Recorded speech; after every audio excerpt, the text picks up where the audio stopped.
Bom dia, boa tarde, boa noite. Esse é o Páginas ao Vento. Ele é um podcast que aborda literatura paranaense e o episódio de hoje é sobre o Paulo Leminski e o seu livro Metamorfose, uma viagem pelo imaginário grego. Páginas ao Vento.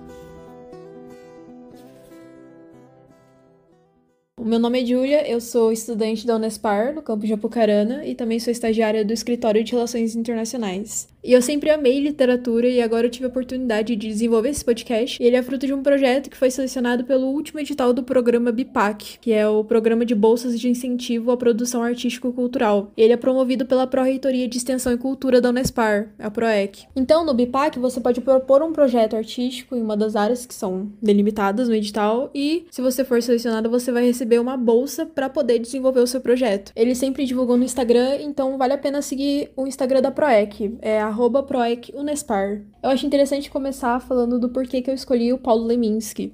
E é bem simples, é porque é o escritor que me vinha à mente quando eu pensava em literatura paranaense. Então, apesar de eu nunca ter lido nada dele, até eu escrever o roteiro do episódio, eu acho que é o escritor que a maioria das pessoas tem em mente também quando pensa em literatura paranaense. Então, eu quis começar por alguém que tinha uma popularidade maior, né, pra conseguir chamar a atenção das pessoas. Porém, eu escolhi a obra Metamorfose, que não é muito conhecida. Foi extremamente difícil conseguir o livro para começar a escrever o roteiro. Foi muito difícil. E foi aí que eu percebi que era uma obra que não era muito conhecida.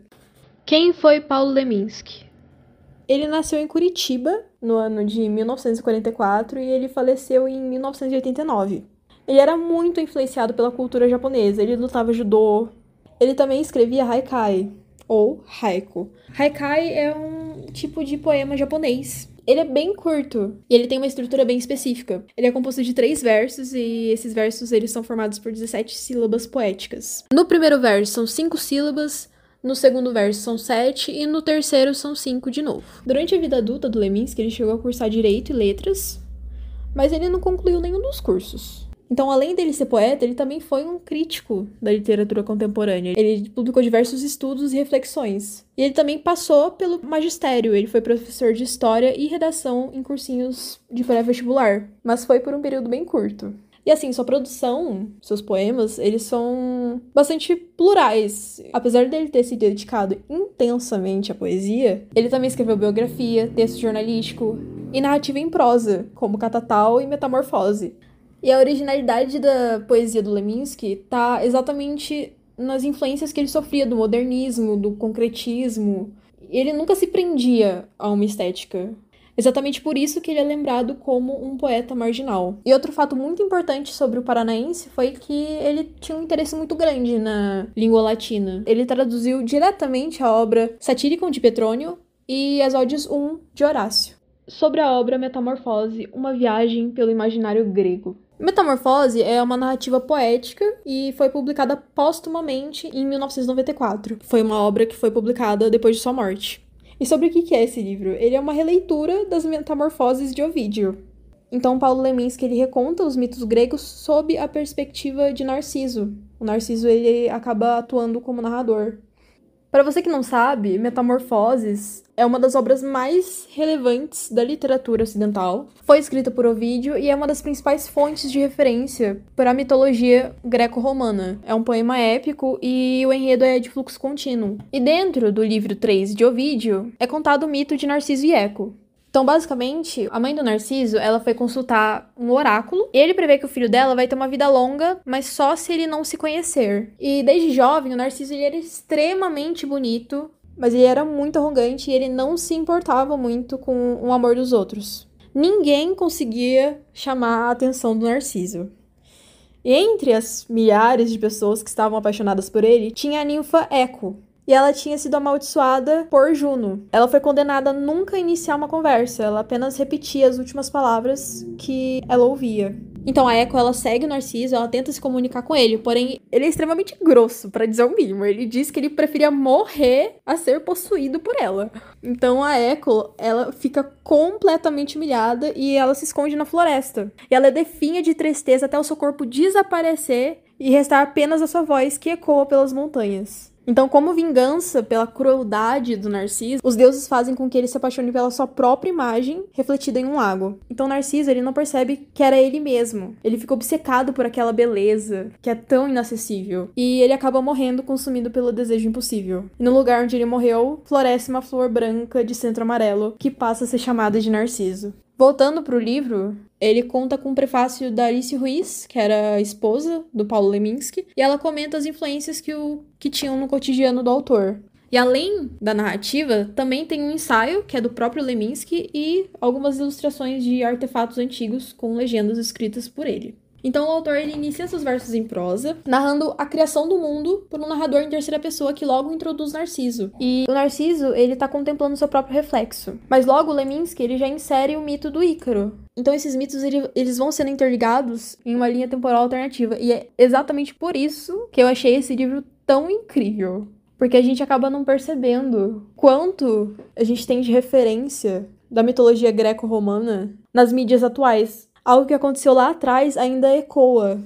Então o autor ele revisita a obra de Ovídio sob o olhar de Narciso e ele conduz, assim como é dito no título, ele conduz o leitor a uma viagem pelo imaginário grego. O olhar de Narciso ele reflete diversos mitos, o da Medusa, do Ícaro, do Minotauro. Para quem estiver ouvindo e for ler Metamorfose, eu vou fazer um breve panorama de alguns mitos que aparecem no livro para você não se sentir muito perdido.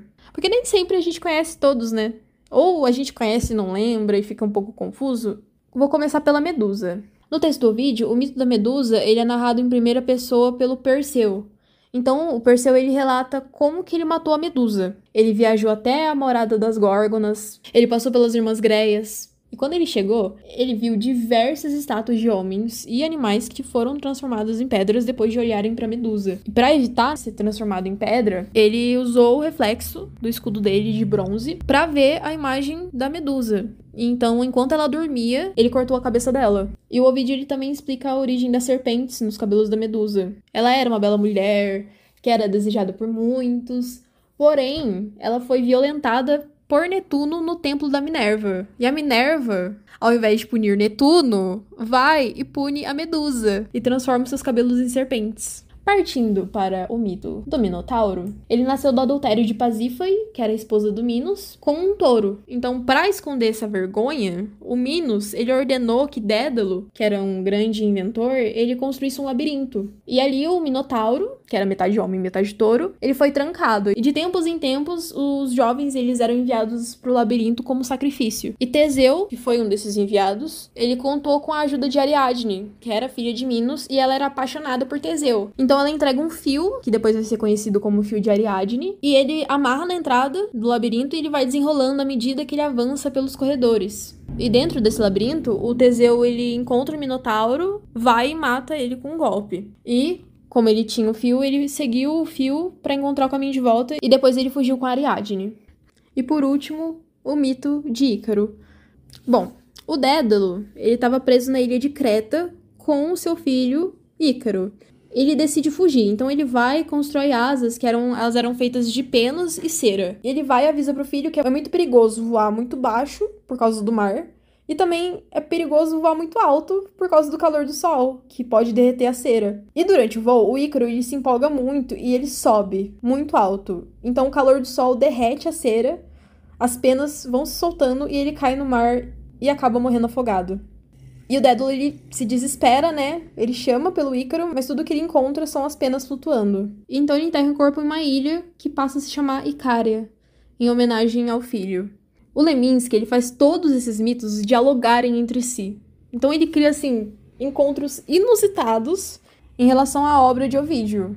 E ele não só reconstrói os mitos greco-romanos, ele também reinventa a partir da experiência sensível, subjetiva, filosófica.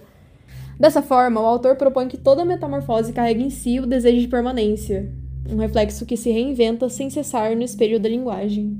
Bom, espero que tenham gostado e se interessado pelo livro Metamorfose. Caso queiram ler, eu vou deixar o link para comprar o livro na bio do meu Instagram. Para quem ainda não segue, o @ é Páginas ao Vento Podcast, tudo junto. E a gente se vê no próximo episódio, onde eu vou falar sobre Alice Ruiz. Muito obrigada por ouvir e tchau!